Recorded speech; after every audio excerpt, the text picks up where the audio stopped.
बन सकता है, कौन आपकी आवाज बन सकता है, कौन आपको अपनी ताकत दे सकता है, ये फैसला तो आपको खुद को करना पड़ेगा।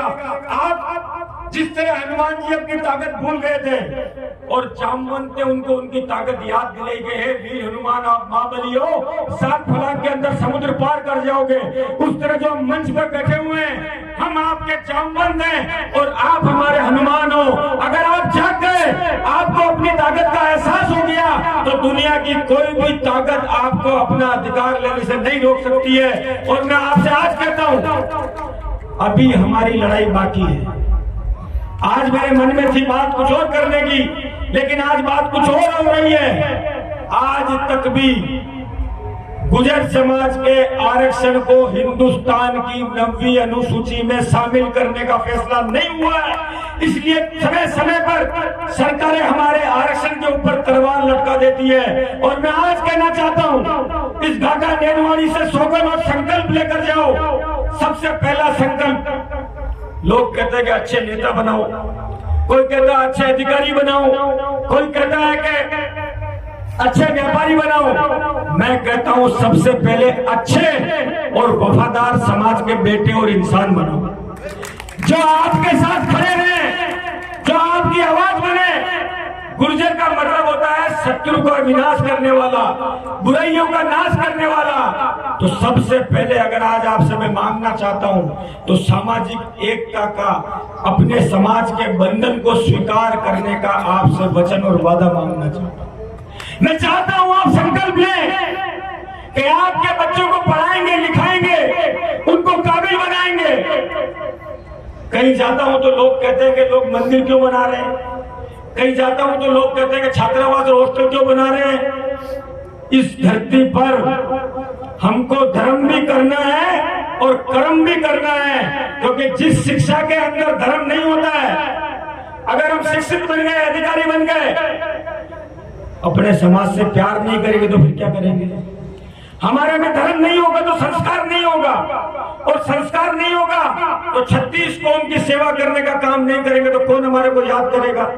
इसलिए मैं आपसे कह रहा हूं कि सबसे पहला संकल्प इस बात का लेना है कि हमें अच्छा इंसान बनना है, कि लोग हमें कहें। कभी हमारा नाम मुकदमों में आ रहा है, कभी हमारा नाम सोशल मीडिया में भद्दी भद्दी गालियां देने के अंदर आ रहा है, नहीं। हमारा नाम आना चाहिए कि देखो गुर्जर के बेटे ने 36 कौम की सेवा करने का काम किया, देखो इसने 90% नंबर लाके नौकरी लगने का काम किया। ये कौन करेगा? ये जो समाज के पंच पटेल और बड़े बुजुर्ग हैं, अगर आप इनकी बातों का पालन करोगे तब आपका समाज ये निर्णय कर पाएगा, इसके ऊपर आगे बढ़ पाएगा। दूसरा निर्णय कर लो कि अपने बच्चों को पढ़ाएंगे, लिखाएंगे, उनको आगे बढ़ाएंगे। अगर कर्जा भी लेना पड़े तो कर्जा भी लेंगे, लेकिन उनको आगे बढ़ने से नहीं होगा। और तीसरा निर्णय कर लो, हमारी सबसे बड़ी समस्या बताऊं, अगर हमारे समाज का किसी आदमी ने हिम्मत करके व्यापार किया, उस व्यापार में उसके घाटा आ गया, तो कोई और चिल्लाओ मत चिल्लाओ, सबसे पहले समाज के आदमी कहेंगे निपट लियो, साफ हो लियो, धोखा उड़िएगा। क्यों? औरों से सीखो। अगर किसी का व्यापार डूबता है तो उसको हाथ पकड़ के सहायता दो कि तेरे व्यापार को चला, हम तेरे साथ खड़े, तुझे डूबने नहीं देंगे। अपने अंदर व्यापार पैदा करो, अपनी शिक्षा के साथ रोजगार पैदा करो। शिक्षा और रोजगार अगर आपके पास आ गया और सामाजिक ताकत और सामाजिक एकता को आपने अपना हथियार बना लिया, तो राजस्थान की राजनीति आपके कदमों के अंदर होगी। इस बात को आप याद रख लेना। और अगर इसी तरह सोशल मीडिया पे चंद लोग कभी मेरे बारे में बोल जाएंगे, कभी गुंजन साहब के बारे में बोल जाएंगे, कभी पायलट साहब के बारे में बोल जाएंगे, और आप इंतजार करेंगे कि हमारा जवाब हम देंगे, तो फिर माफ करना, जीवन में तुम्हारी लड़ाई कोई नहीं लड़ेगा। जो तुम्हारी लड़ाई लड़ता है, अगर लोग उन पर सवाल उठाते हैं तो उसका जवाब तुम लोगों को देना पड़ेगा। हम आपसे ये वादा कर सकते हैं कि हम आपकी ढाल और तलवार बनेंगे। हमारे रहते कोई आपको तकलीफ देगा तो हम उसको तोड़ के रख देंगे, लेकिन ये जिम्मेदारी भी आपको लेनी होगी कि कोई तुम्हारे बेटों पे सवाल उठाता है तो समाज के उन विभीषणों को सरेआम नंगा करने का जिम्मेदारी और काम तुम लोगों को करना पड़ेगा। तुम्हें बोलना पड़ेगा मुंह खोल के। सत्ता से डरना, गुलामी करना हमारी फितरत नहीं है। हमारी रगों में बगरावत का खून है, सवाई बोल महाराज और देव दरबार का पन्ना दाई का खून है।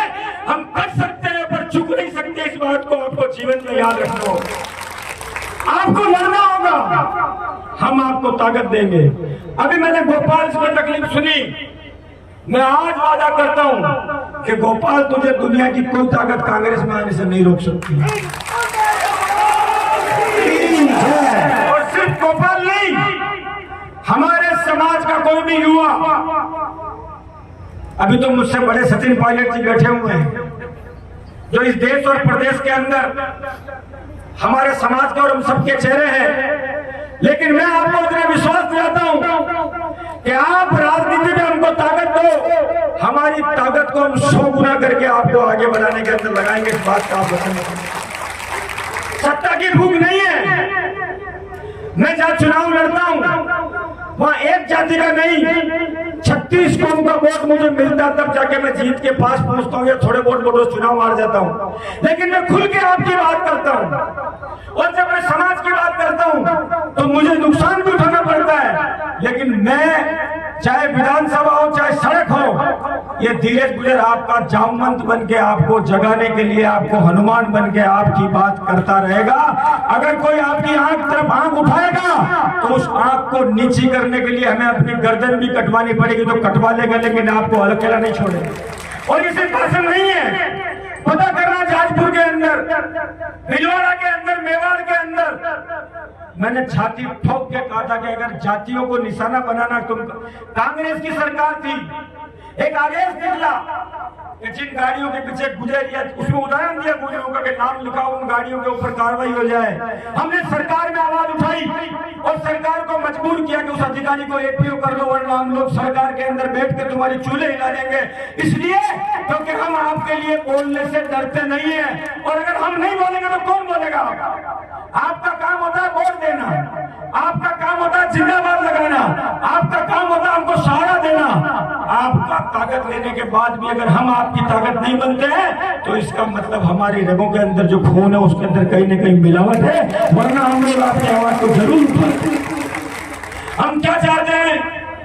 हम ये चाहते हैं कि हमारे बच्चे आगे बढ़े, उन्नति करें, तरक्की करें, समाज की मुख्य धारा में आए, उनको आगे बढ़ने के अवसर मिले।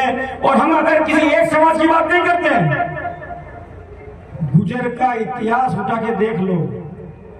गुजर ने अपनी जान लोगों के लिए दी है, 36 कौम के लिए दी है, लड़ाई लड़ने के लिए सबसे आगे, धर्म करने में सबसे आगे, लोगों की सेवा करने में सबसे आगे। किसी का एक्सीडेंट हो जाए तो गाड़ी से उठा के उसको पहुंचाने में अस्पताल सबसे आगे। किसी की तकलीफ हो जाए, तकलीफ में सबसे पहले जाए खड़े होने वाला आदमी हमारा आदमी होगा। इसलिए अपनी ताकत को पहचानो और ये भी पहचानो कि कौन तुम्हारे को सिर्फ भाषण देते हैं और किसको तुम्हारी असली दर्द और तकलीफ का एहसास है। ये तुम्हारा छोटा मोटा तकलीफ, छोटा मोटा त्याग नहीं है। आज हम जाते हैं, गुंजर साहब ने पूछा कि भाई नेताओं को बुलाते हैं, भाषण कराते हैं, क्यों कराते हैं? क्योंकि आपको पता है कि हमारे कर्म अच्छे हैं, हम लोग आपकी सेवा करने का काम कर रहे हैं, इसलिए आप लोग हमको बुलाते हैं। और जब आप हमको बुलाते हैं तो हमारी जिम्मेदारी बढ़ जाती है कि हम जितनी सेवा कर रहे हैं उससे ज्यादा हमें आप लोगों की सेवा करनी है। हमें सत्ता नहीं पानी है, हमको सत्ता तक आपको लेकर जाना है। मैं कहूंगा दुर्भाग्य राजस्थान में आज तक आप लोगों को, आपने कई लोगों को विधायक बनाया,